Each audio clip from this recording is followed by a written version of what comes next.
Naom is one of our jaguars that live with us here at Akron Zoo. She is our older of our two females. She's 18 and a half years old. Naom is our very confident, sassy, very smart. She kind of rules the whole zoo here. She's very dynamic, very personable.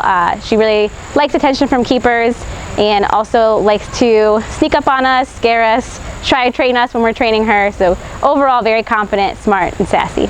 So Naom was actually just diagnosed with a malignant tumor on her mammary gland. So that means she does have cancer, and that is appearing to us as a growth on her mammary gland in her abdomen.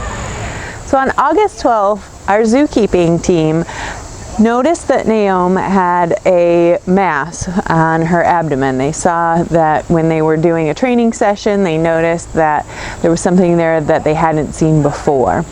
And veterinary staff came and looked at it, and within just a couple of days she was scheduled for an exam to take a look, because it was actually growing to a point where it was growing a little bit every day. We could actually even see it grow. So during her exam, we took a look at everything, her lungs and x-rays and ultrasounds and blood work, but the big thing that was most noticeable is a mammary mass, or a breast cancer in her mammary chain on her abdomen. Over 85% of mammary tumors in even domestic cats, where we have a lot more data and a lot more knowledge, are malignant, meaning that they are aggressive tumors that spread to other parts of the body and spread aggressively throughout the mammary chain. And that's what we're seeing already with Naom. In that exam, we were able to find tumors kind of up and down the mammary tissue on her right side. Some folks have asked, well, how common is this? And in domestic cats, it's actually not terribly common in the US in pet cats, because we spay and neuter most of our pet cats here. And like in humans, mammary cancer in all animals, but in jaguars, is hormonally linked. So because we do not spay and neuter most of our zoo cats, because they are a part of a species survival plan, and they are part of a breeding population, we do tend to see mammary cancer in them a little bit more often than we do in our pet cats. And one of the interesting facts is that jaguars are actually more prone to breast cancer, to mammary cancer, than most of the other zoo cats are. And there's actually ongoing studies looking at genetic and hereditary links to breast cancer in jaguars, and actually looking at some of the same genes, the BRCA1 genes, like we look at in humans for ovarian and breast cancer. There are studies looking into the risk factors for that in jaguars as well.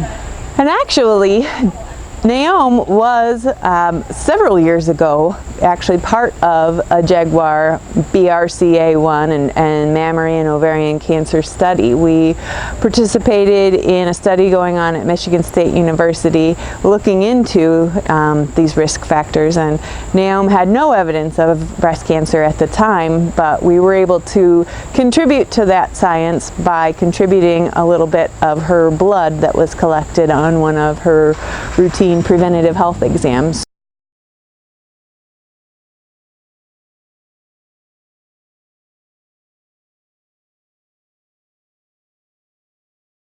Naom is still pretty much her sassy self right now, so some of her age and that tumor has caught up to her a little bit of slower movements, but she's still very comfortable, very active on exhibit, really likes her enrichment, her food, and still is overall showing us a lot of personality and a lot of sass every day.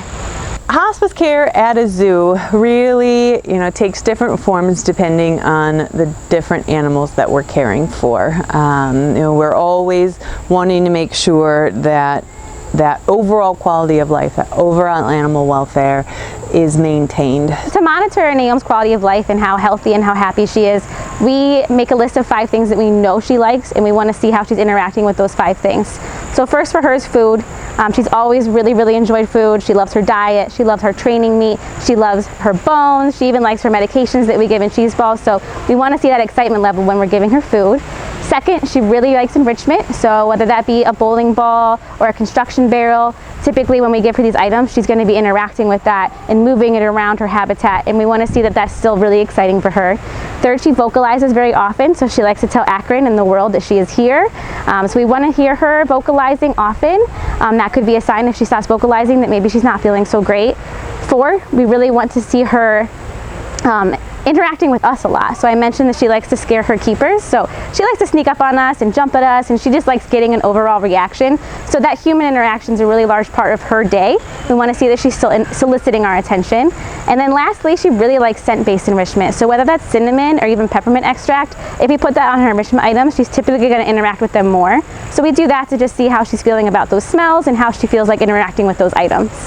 So Naom's relationship with myself and her other keepers is a huge part of us, and it's a huge part of her day. Obviously, we love these animals, we care for deeply, but it's more than just per se what you would feel for like a pet. It's actually a working relationship too. This is one of my favorite coworkers. You know, me and Naom work together throughout the day. We shift, we move around the holdings. Even when I'm giving her enrichment or training, that's a partnership. I have to see how she wants to interact with me that day. So it really takes knowing each other really well. So we spend a lot of time building these relationships. She knows who I am, I know who she is. Every cat has a different relationship with a different keeper.